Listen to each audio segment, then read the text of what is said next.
প্রিয় শিক্ষার্থীরা, আজকে আমরা দেখব ষষ্ঠ শ্রেণীর ইংরেজি প্রথম পত্রের একটি গুরুত্বপূর্ণ লেসন নিয়ে আলোচনা করব। লেসন নং 5। লেসনের নেম হচ্ছে থ্যাঙ্কস ফর ইউর ওয়ার্ক।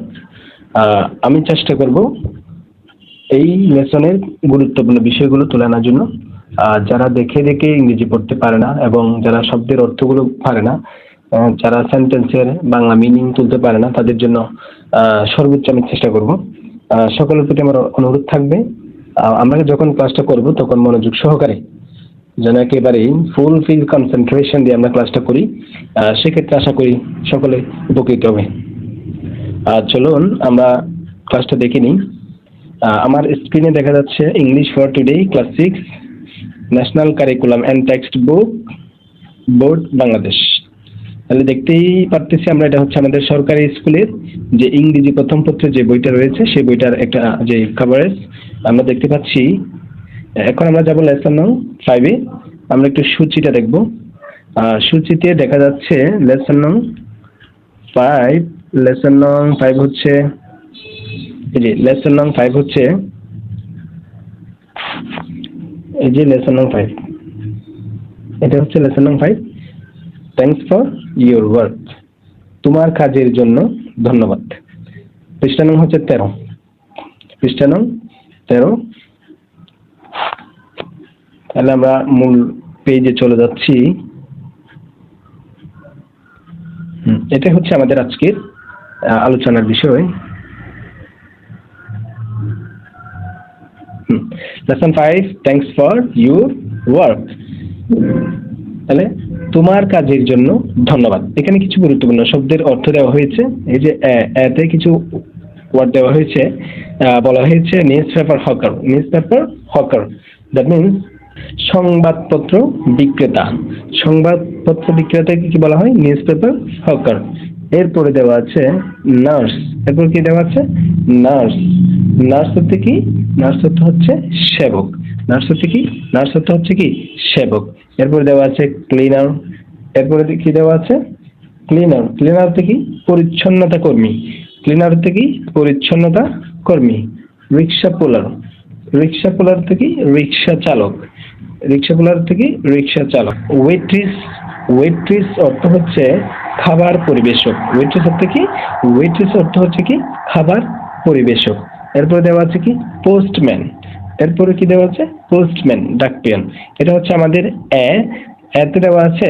এই এটা আমাদের খুবই এত বেশি গুরুত্বপূর্ণ না। এরপর আমি বলে দিলাম, অনেকে এই শব্দগুলোর সাথে পরিচিত, অনেকে অর্থ পারে, অনেকে পারে না।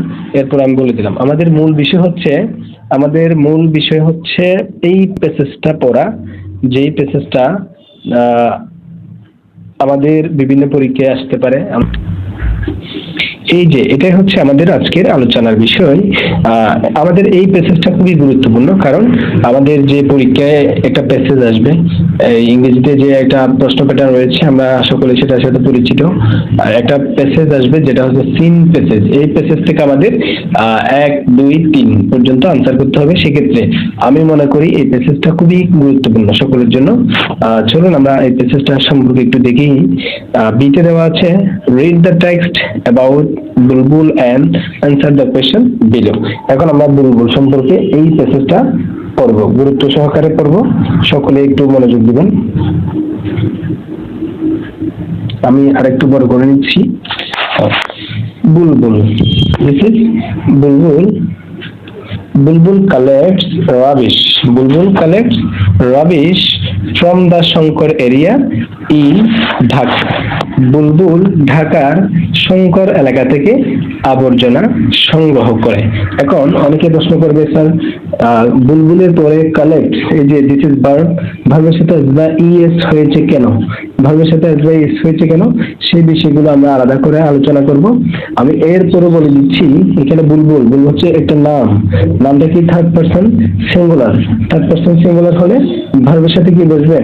এস বা ইএস বসবে। সেক্ষেত্রে এই ভার্বটা কি? সিঙ্গুলার। আমরা একটু দেখবো, সাবজেক্ট যখন সিঙ্গুলার হয়, সাবজেক্ট যখন আমি আর একটু বড় করে নিই, singular subject plus singular verb. Singular subject সব সময় কি গ্রহণ করবে? সিঙ্গুলার সাবজেক্ট সব সময় সিঙ্গুলার ভার্ব গ্রহণ করবে। সেজন্য মূলত আমরা এই যে বুলবুল, বুলবুলের পরে আমরা কি দেখতে পেয়েছি? বুলবুলের পরে আমরা দেখতে পেয়েছি Bulbul collects rubbish from the Shankar area. অনেকেই ক্লাস 6 এ পড়ে, অনেকে হয়তো গ্রামারে দুর্বল থাকার কারণে এই জিনিসগুলো বুঝবে না। ইনশাআল্লাহ আমি ক্রমান্বয়ে ইংরেজি গ্রামারের প্রত্যেকটা বেসিক নিয়ে আলোচনা করব। এরপর হচ্ছে রাবিশ। এই যে রাবিশ, রাবিশ শব্দের অর্থ কি? রাবিশ শব্দের অর্থ হলো আবর্জনা অথবা ময়লা। রাবিশ শব্দের অর্থ কি? আবর্জনা অথবা সেটাকে কি বলা যায়? ময়লা বলতে পারি আমরা। এই যে ফ্রম, ফ্রম কি? From which parts of speech. From হচ্ছে আপনার হচ্ছে প্রিপোজিশন। এটা কি? Preposition. Dashankar area in Dhaka. তাহলে বুলবুল কোথা থেকে ময়লা সংগ্রহ করে? ঢাকার একটি শঙ্কর এলাকা থেকে। নেক্সট, এভরি মর্নিং, প্রতিদিন সকালে অথবা প্রতি সকালে হি ওয়েকস আপ। এই যে হি ওয়েকস আপ, হি ওয়েক আপ অর্থ কি? হি ওয়েকস আপ, সে জেগে ওঠে। হি ওয়েকস আপ অর্থ কি? সে জেগে ওঠে। এই যে ওয়েক আপ, এই যে WAKES, ওয়েকস আপ অর্থ কি? সে জেগে ওঠে at 5 o'clock, at 5 o'clock, at 5 o'clock। সে প্রতিদিন সকাল 5টায় ঘুম থেকে জেগে ওঠে। এই যে at জিনিসটা কি? এটা হচ্ছে কি? প্রিপোজিশন। 5 o'clock, এই যে সময়ের পূর্বে প্রিপোজিশন কি বসেছে? at বসেছে। এই জিনিসগুলো আমাদের প্রয়োজন হবে কোথায়? ইংরেজি গ্রামারে প্রিপোজিশন। প্রিপোজিশন এই ক্ষেত্রে আমাদের এই জিনিসগুলো লক্ষ্য রাখতে হবে। He wakes up at 5 o'clock, সে সকাল 5টায় ঘুম থেকে ওঠে। এবং was along the street of Shankar to collect rubbish। কি বলছি এখানে? এখানে হচ্ছে and was along। এই যে alongটা হচ্ছে কি? প্রিপোজিশন। alongটা হচ্ছে কি? প্রিপোজিশন, মানে হচ্ছে বরাবর। He was along the street, সে রাস্তার দিকে হেঁটেছিল অফ শঙ্কর, ওই যে শঙ্কর এরিয়ার দিকে। টু কালেক্ট রাবিশ, কি সংগ্রহ করার জন্য? আবর্জনা বা ময়লা সংগ্রহ করার জন্য। এরপর হচ্ছে দ্য পিপল অফ শঙ্কর। ওই যে দ্য পিপল অফ শঙ্কর অর্থাৎ শঙ্কর এলাকার লোকজন পুট দেয়ার রাবিশ, পড়তে কি? রাখা, পড়তে কি? রাখা দেয়ার রাবিশ, তাদের আবর্জনা ইন প্লাস্টিক বিন। ওই যে প্লাস্টিক কিসের মধ্যে? ঝুড়ির মধ্যে। তাদের আবর্জনা কোথায় রাখতো? প্লাস্টিক ঝুড়ির মধ্যে রাখতো। and leave them in front of their houses, এবং এগুলো তাদের বাড়ির সামনে রাখতো। নেক্সট হচ্ছে আমরা একটু নিচে টানবো। বুলবুল ওয়ার্কস ফ্রম ডোর টু ডোর। এই যে ডোর টু ডোর মানে কি? ডোর টু ডোর হচ্ছে মানুষের দরজা থেকে, মানে এক বাড়ি থেকে আরেক বাড়ির দরজায় গিয়ে কালেক্ট করা। এই যে Bulbul works from door to door collect them, মানে বুলবুল এক বাড়ি থেকে অন্য বাড়ির দরজায় গিয়ে সেই ময়লাগুলো কি করতো? সংগ্রহ করতো। সামটাইমস, মাঝে মধ্যে, দ্য বিন, ওই যে বিনগুলো, যে ঝুড়িগুলো রয়েছে ময়লা রাখার জন্য, সেগুলো আর ভেরি ডার্টি। এই যে ডার্টি আর ভেরি ডার্টি, এই ডার্টি হচ্ছে কি? ডার্টি হচ্ছে নোংরা হয়ে যাওয়া অথবা পরিষ্কার হয়ে যাওয়া, ময়লা হয়ে যাওয়া। Very dirty and the smell. এই যে স্মেল তো আমি তো বুঝি হচ্ছে সুগন্ধি, বাট এখানে সুগন্ধি অর্থ না। Dirty and the smell bad, মানে এটা থেকে দুর্গন্ধ ছড়ায়। এটা থেকে কি ছড়ায়? স্মেল ব্যাড মানে কি বলেছে এখানে? ওই ময়লাগুলি থেকে দুর্গন্ধ ছড়ায়। বাট কিন্তু বুলবুল ডাজ নট মাইন্ড। মাইন্ড হচ্ছে কি? কিছু মনে করা। This is mind. Mind is a verb, mind is a verb. But Bulbul does not mind, mind অর্থাৎ বুলবুল এই ঝুড়িগুলো থেকে গন্ধ উঠলেও, দুর্গন্ধ ছড়ালেও সে কিছু মনে করে না। বিকজ অফ, সে মূলত একজন হচ্ছে কি? পরিচ্ছন্নতা কর্মী। সেক্ষেত্রে সে এগুলো মনে না করলে কি না করলে তাকে অবশ্যই এটা কি করতে হবে? পরিষ্কার করতে হবে। এটা হচ্ছে তার duty. Then he takes out everything from this bin, মানে সে ওই জিনিসগুলো সবগুলো তুলে নেয়, এভরিথিং সবগুলো তুলে নেয় from the bin, ওই ঝুড়ি থেকে, and puts them, এগুলোকে রাখে in his van, ওই যে সে ময়লা সংগ্রহের জন্য একটা ভ্যান এনেছিল, সেটার মধ্যে কি করেছিল? রেখেছিল। Then he believes that, সে বিশ্বাস করে যে all jobs are important, সকল কাজে কি? গুরুত্বপূর্ণ। আমরা বলি না, কোনো কাজকে আমরা অনেকে দেখি যে যারা হচ্ছে এদের পরিষ্কার পরিচ্ছন্নতা কর্মী রয়েছে তাদেরকে ছোট করে দেখে, যারা রিক্সাওয়ালা রয়েছে তাদেরকে ছোট করে দেখে, কিন্তু প্রকৃতপক্ষে কোনো কাজকে আমরা ছোট করে দেখবো না, কারণ প্রত্যেক পেশায় আমাদের জন্য গুরুত্বপূর্ণ। ওই যে পরিচ্ছন্নতা কর্মী যদি আমাদের আশেপাশের যে জিনিসগুলো রয়েছে, ময়লা আবর্জনা রয়েছে, তা যদি পরিষ্কার না করে, আমাদের পরিবেশকে পরিষ্কার পরিচ্ছন্ন পরিচ্ছন্ন থাকবে? সেক্ষেত্রে আমাদের অবশ্যই তাদের প্রত্যেকটা কাজকে গুরুত্ব দিতে হবে। সেজন্য ওই যে আমাদের বুলবুল কি বলেছে, হি বিলিভ দ্যাট, সে বিশ্বাস করে all jobs are very important. Very বলে না, অবশ্যই আমি তার জোর দিয়ে বললাম সকল কাজই কি গুরুত্বপূর্ণ। হি ওয়ার্কস হার্ড, সে কঠোর পরিশ্রম করে। দেন হি ওয়ার্কস হার্ড, সে কঠোর পরিশ্রম করে এভরিডে, প্রতিদিন, টু কিপ, রাখতে, দিস এরিয়া ক্লিন, অর্থাৎ ওই যে শঙ্কর এরিয়াটা পরিষ্কার পরিচ্ছন্ন রাখতে সে কঠোর পরিশ্রম করে। দেন আমরা একটু অন্য পেজে যাব, একটু ওয়েট করতে হবে, অন্য পেজে যাব। দেন এখানে তো আছে আমাদের এতক্ষণ ধর আমরা ছিলাম 13 নং পেজে আশা করি। এখন আমরা 14 নং পেজে ওই বুলবুলের যে অসমাপ্ত যে পেজটা রয়েছে সেটা এখান থেকে শুরু হয়েছে। লাস্ট মান্থ, এই যে লাস্ট মান্থ দ্বারা কি বোঝায়? গত মাসে। লাস্ট মান্থ মিন্স গত মাসে। বুলবুল ওয়াজ সিক, বুলবুল অসুস্থ ছিল। এই যে সি করতে কি, সি করতে হলো যে অসুস্থ, ঠিক আছে? সেটা থেকে অসুস্থ। এই যে এখানে আমি বোর্ডের মধ্যে করে লিখতে পারছি না, এরপরে বোঝানোর চেষ্টা করলাম। Last month Bulbul was sick for 2 days, Bulbul গত মাসে 2 দিন অসুস্থ ছিল। So he could not come to collect the rubbish, সে ময়লা আবর্জনা অথবা যে ময়লা সংগ্রহ করার জন্য সে আসতে পারেনি। the people of শঙ্কর, ওই যে শঙ্কর এরিয়ার লোকজন, are in great trouble, তারা খুবই বেকায়দা পড়ে গিয়েছিল, মানে মহাবিপদে পড়ে গিয়েছিল। কেন পড়েছিল? ওই যে শঙ্কর কি বুলবুল কি ছিল, 2 দিন অসুস্থ ছিল, যার কারণে সে ময়লা সংগ্রহ করতে যেতে পারেনি। তাই শঙ্কর এরিয়ার লোকজন বেকায়দায় পড়ে গিয়েছিল, তাদের বাড়ির সামনে এই ময়লার স্তূপ জমে গিয়েছিল, যার কারণে দুর্গন্ধ ছড়াচ্ছিল। they got piles of, এই যে piles, piles, piles মানে হচ্ছে স্তূপ। they got piles of rubbish মানে হচ্ছে ওই ময়লার স্তূপ waiting in front of their houses, মানে তাদের বাড়ির সামনে তারা এটা নিয়ে কি করছিল, জমা করছিল। the whole area, then the whole area, যে whole area মানে হচ্ছে পুরো এলাকা, হোল এরিয়া মানে কি পুরো এলাকাটা।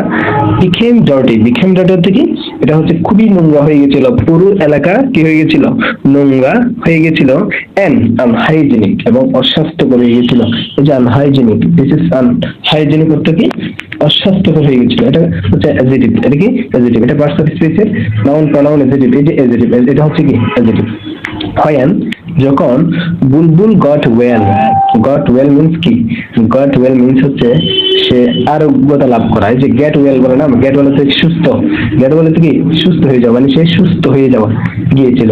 বুলবুল got কেন হয়েছিল, এটা পাস্ট টেন্সের, এটা কি পাস্ট টেন্সের, get থেকে got হয়েছে। বুলবুল got well, বুলবুল যখন সুস্থ হয়েছিল, he came back, সে আবারও ফিরে আসলো টু শঙ্কর, ওই শঙ্কর এলাকায়। he collected everything from all the bins, সকল ঝুড়ি থেকে সে আবারও ময়লাগুলো কি করতেছে, সংগ্রহ করতেছে। বুলবুল does not want,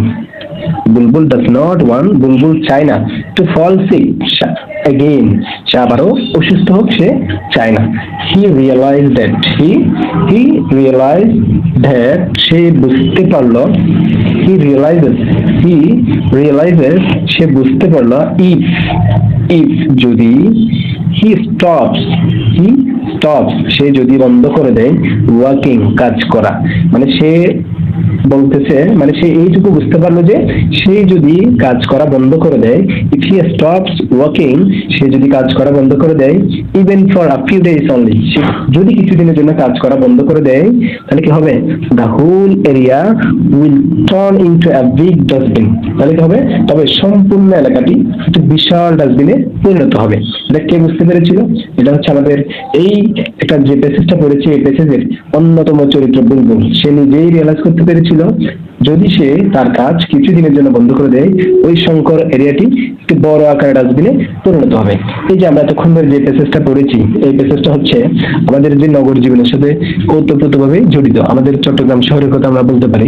এই যে আমাদের চট্টগ্রাম সিটি কর্পোরেশন থেকে যে পরিচ্ছন্নতা কর্মীগুলো রয়েছে, তারা যদি কয়েকদিনের জন্য তাদের কাজকর্ম বন্ধ করে দেয়, তাহলে চিন্তা করতে পারি আমরা চট্টগ্রাম শহরের অবস্থা কি হতে পারে।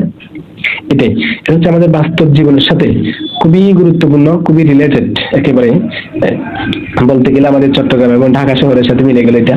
বুলবুল আসলে সে একজন পরিচ্ছন্ন কর্মী হলেও সে খুবই দায়িত্বের সাথে তার কাজটি কি করেছিল, পালন করেছিল।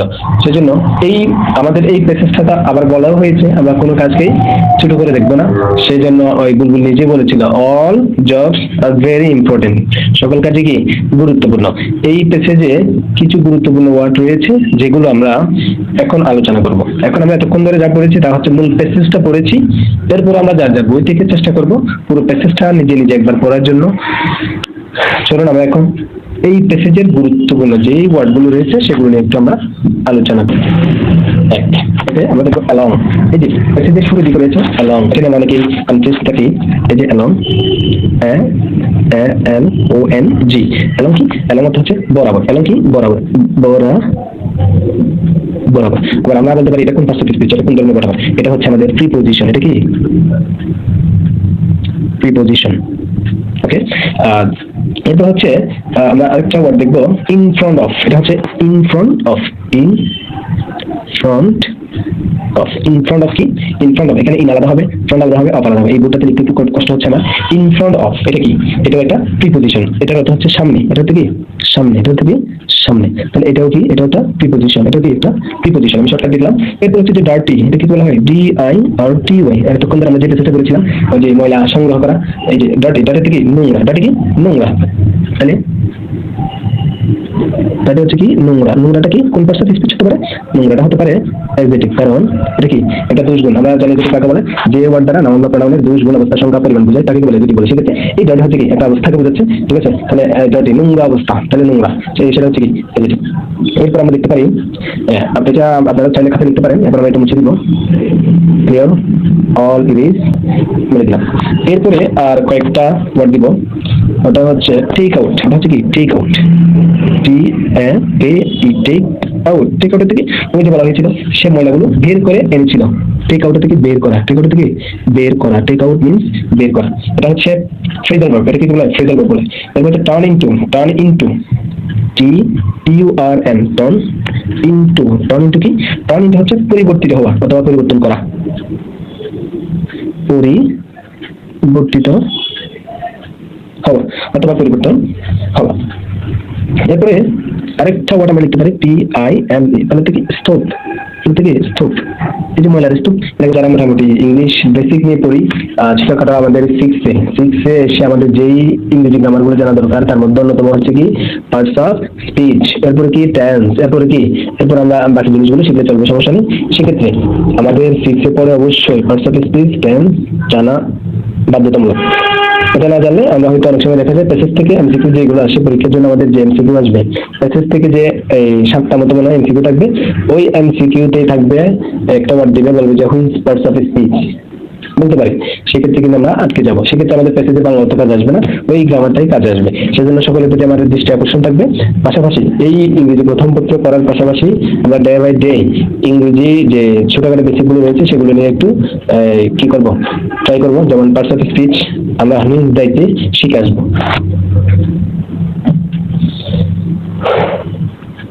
ওকে, আজকের মতো এইটুকু থাকবে, ইনশাআল্লাহ আগামী ক্লাসে দেখা হবে। আমি আগামী ক্লাসে এই প্যাসেজ থেকে কিভাবে পরীক্ষায় একটা কোয়েশ্চেন হতে পারে সেই কোয়েশ্চেন থেকে কিভাবে আমরা অ্যান্সার করব সেই বিষয় নিয়ে আলোচনা করব। ওকে, বেস্ট অফ লাক, সকলের জন্য শুভকামনা রইল, আল্লাহ হাফেজ।